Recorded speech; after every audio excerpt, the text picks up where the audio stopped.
नमस्कार, मैं जसवीर आज आपके साथ हूँ श्री विश्वनाथ इंटर कॉलेज कलान के यूट्यूब चैनल पे।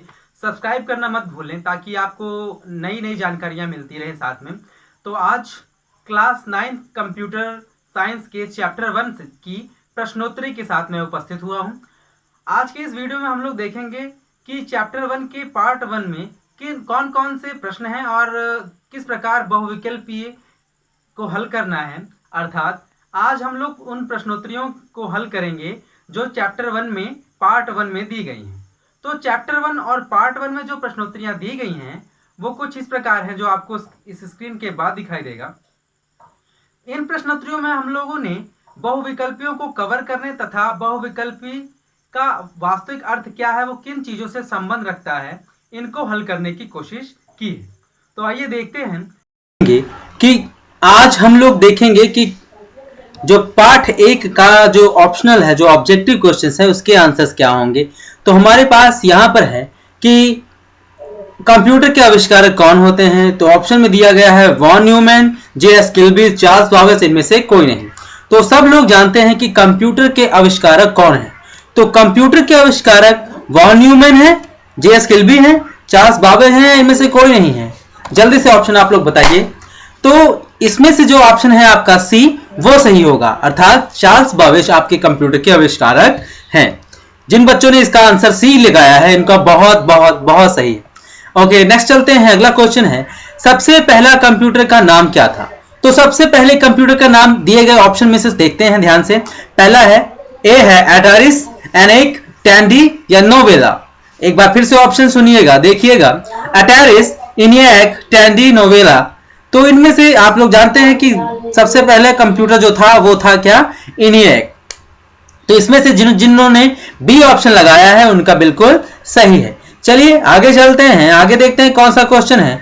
हमारे पास क्वेश्चन है अगला, आधुनिक कंप्यूटर की खोज सर्वप्रथम कब हुई। ये थोड़ा सा ट्रिकी क्वेश्चन है, कुछ इसको इस प्रकार समझिएगा कि आधुनिक कंप्यूटर या कंप्यूटर स्टार्ट कब से माना जाता है। कंप्यूटर का जो स्टार्ट माना जाता है वो माना जाता है 1946 से 1954, अर्थात कंप्यूटर की फर्स्ट जनरेशन से।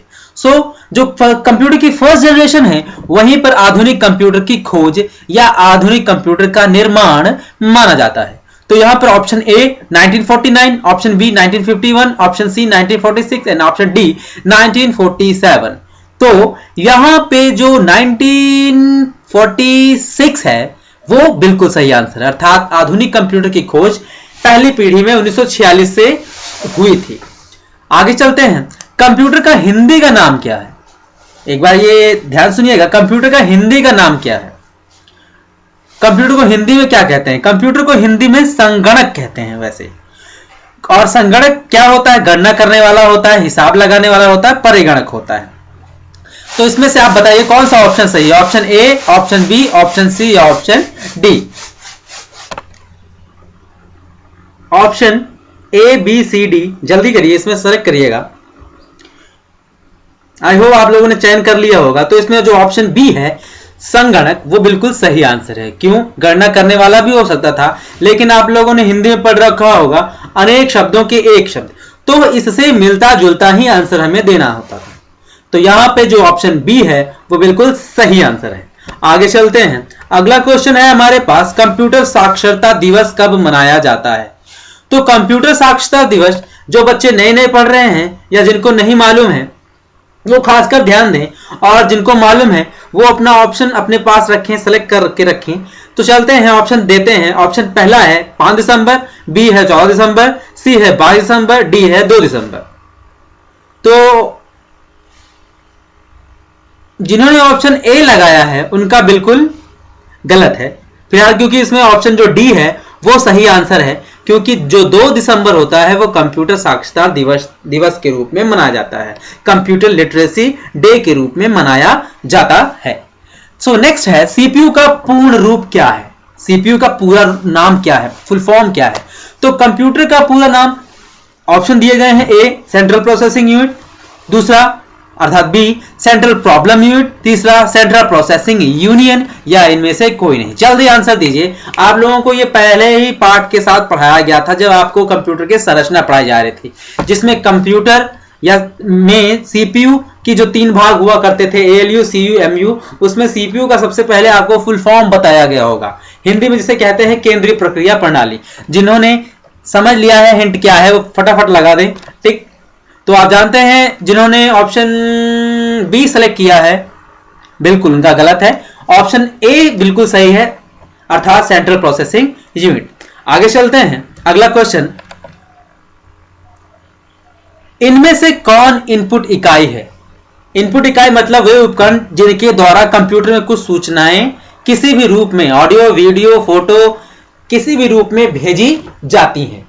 तो क्या माउस से कुछ काम किया जाता है? बिल्कुल, उसे क्लिक करने का काम, double click, single click, drag and drop का काम किया जाता है। कीबोर्ड से टाइपिंग का काम करते हैं। स्कैनर से स्कैन, फोटो स्कैन करने का या डॉक्यूमेंट स्कैन करने का काम करते हैं। और अगला ऑप्शन है इनमें से डी। सबको मालूम है, सबका जो कॉम्बिनेशन है वो डी में उपस्थित है, अर्थात इसमें डी बिल्कुल सही आंसर है। आगे चलते हैं, सीपीयू में कंट्रोल, मेमोरी और तीसरा कौन सा यूनिट होता है? अर्थात अगर कंप्यूटर में सीपीयू का मैं अगर चित्र बनाऊं तो कुछ सीपीयू की जो संरचना होती है कुछ इसी ऐसे प्रकार होती है। उसमें पहला क्या होता है, दूसरा क्या होता है, मैं दूसरे में लिख दे रहा हूं। दूसरे में हम लोग लिखते थे क्या, सीयू कंट्रोल यूनिट, और तीसरे में हम लोग लिखते थे एमयू मेमोरी यूनिट। ये कोई नंबरिंग नहीं है, ये तीसरा है। आप ऐसे पहला दूसरा तीसरा कह सकते हैं, ऊपर से भी पहला दूसरा तीसरा कह सकते हैं। क्वेश्चन है कि बचा हुआ क्या था? तो बचा हुआ था ALU। आप लोग ALU के हिसाब से जान सकते होंगे कि क्या होता होगा। जिन्होंने कहा है अर्थमेटिकल लॉजिकल यूनिट, उनका आंसर बिल्कुल सही है, अर्थात इसमें जो ऑप्शन डी है वो सही आंसर है, अर्थात अर्थमेटिकल लॉजिकल यूनिट सीपीयू का तीसरा भाग होता है या तीसरी यूनिट होती है। आगे चलते हैं, सीपीयू के ALU में होते हैं, सीपीयू के ALU में होते हैं। ALU अर्थात होता क्या है? तो ALU क्या रैम स्पेस होता है, रजिस्टर होता है, बाइट स्पेस होता है, इनमें से सभी होता है? ये थोड़ा सा ट्रिकी क्वेश्चन है। ALU ये जान लीजिए कि वो बहुत ही जल्दी एक फ्लैश मेमोरी टाइप का एक टेम्परेरी स्टोरेज होता है जो छोटे मानों को स्टोर करने के लिए उपयोग किया जाता है। तो यहाँ पे जो रजिस्टर है वो स्टोर करने का कार्य करता है, अर्थात सीपीयू में जो ALU होता है वो एक प्रकार क्या होते हैं, रजिस्टर्स। तो जिन्होंने बी ऑप्शन सेलेक्ट किया है उनका सही आंसर है। ये थोड़ा सा ट्रिकी क्वेश्चन था, ये कक्षा 9 के लेवल में नहीं है, लेकिन ये आपके ऑप्शन में जरूर दिया गया है। नेक्स्ट है, गणना और तुलना के लिए कंप्यूटर के किस भाग का प्रयोग किया जाता है? गणना, कैलकुलेशन करने के लिए, तुलना, कंपैरिजन करने के लिए। ये छोटा है, ये बड़ा है। लाइट जल रही है कि दरवाजा खुला है नहीं खुला है, ये है तार्किक।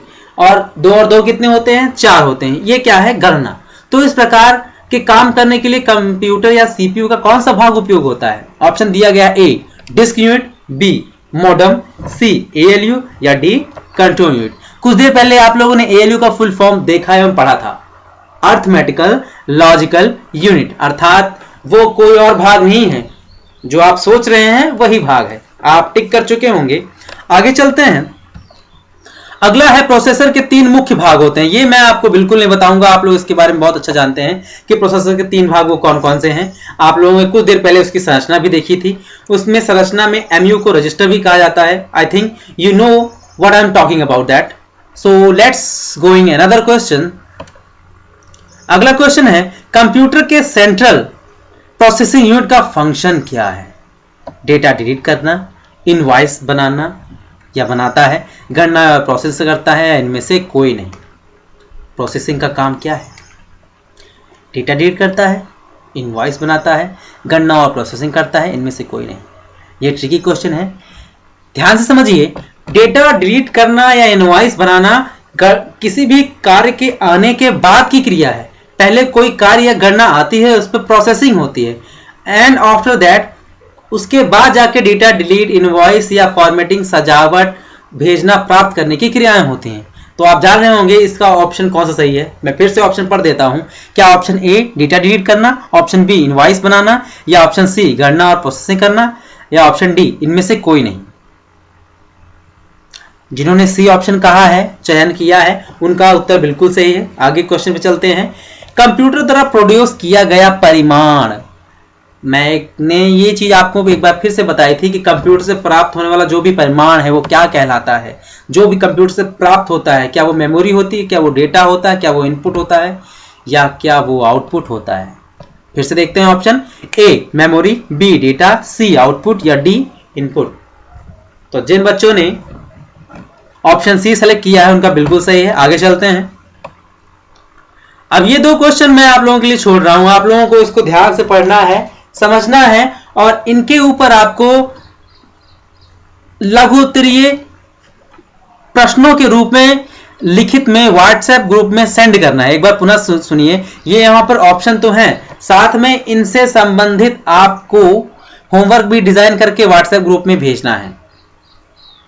ये क्लास 9 के लिए है स्पेशली। सो मैं ऑप्शन पढ़ देता हूं एक बार।